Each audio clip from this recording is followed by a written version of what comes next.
Hey everyone, welcome to the next part on antiderivative rules in definite and definite integrals.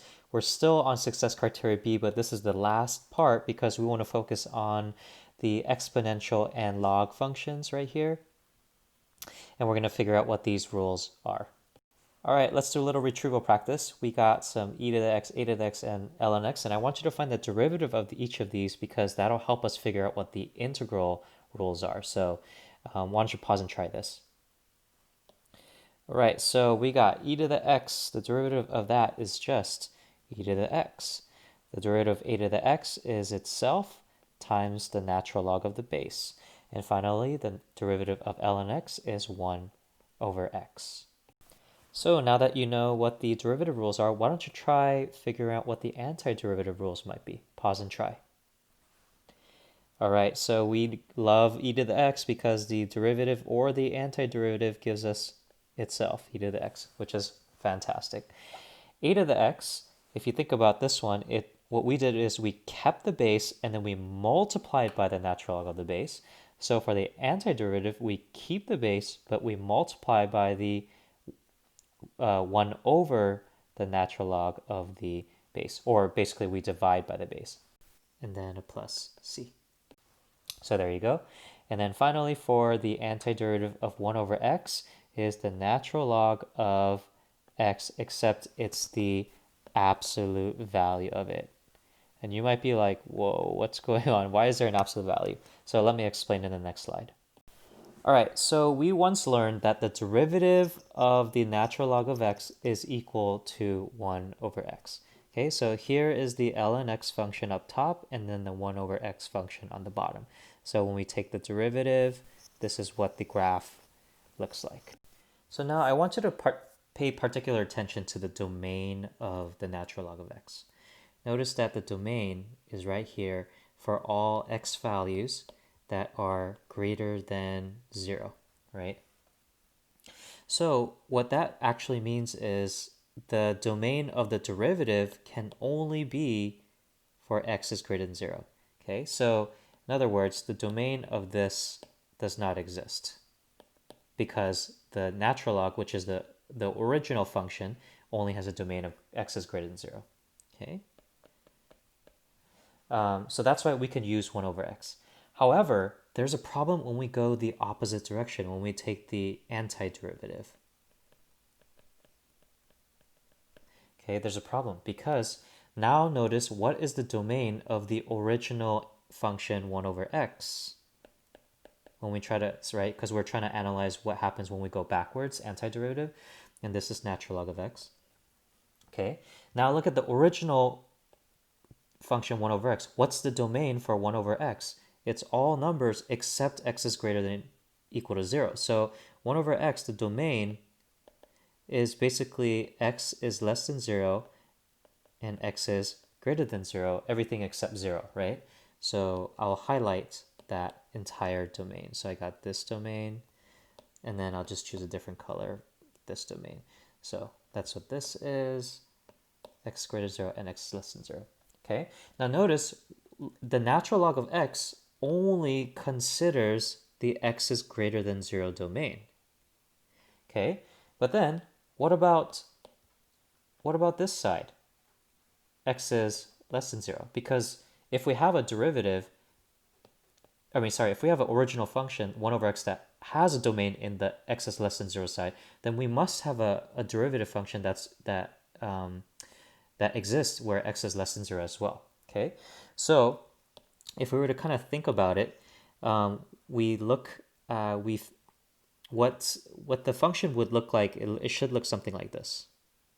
Okay, now why this is true, if we think about the slopes, we know that let's just take like a number close to 0, right? So a negative 0.5 or something, right? What's the slope at negative 0.5 right here? Okay, it's a pretty steep negative slope, right? Hence, right here, we get a pretty steep negative value. Or why don't we do over here at around negative 4? It's still a negative slope, but it's like less than 1. So here's the negative slope, but it's still less than 1. So it makes sense. Okay. Now, what would you think is the function for this kind of graph here? Well, it looks kind of like the natural log of x, except just flipped around the x-axis, okay?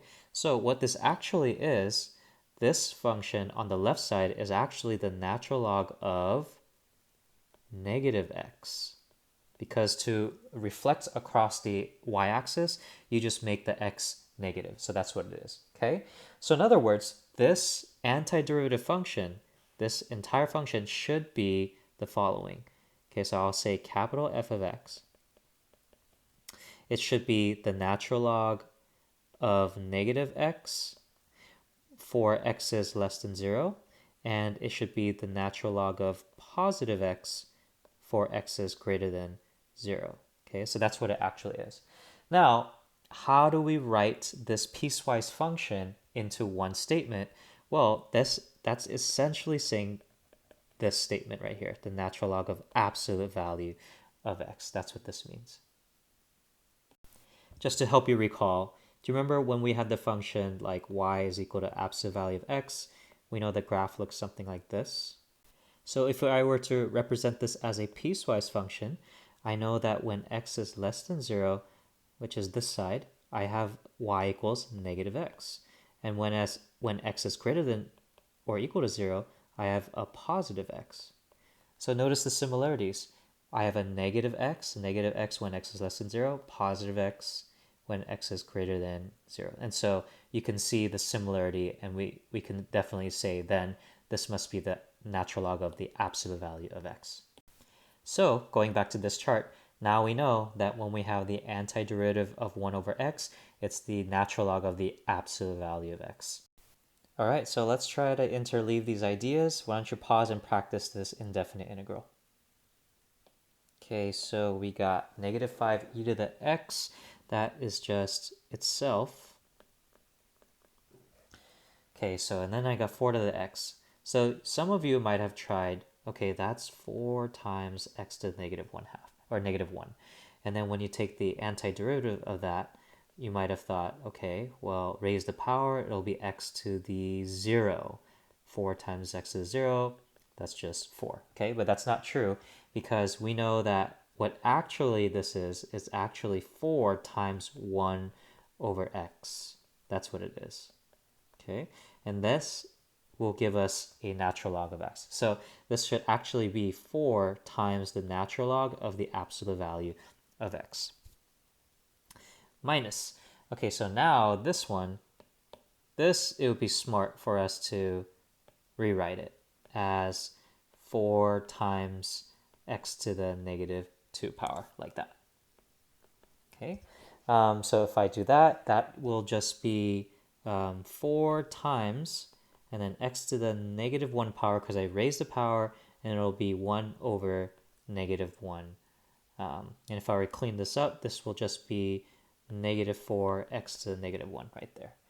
Okay, so that will be minus a negative 4x to the negative 1 power, and then plus 3 to the x times 1 over the natural log of the base, and all of that plus c.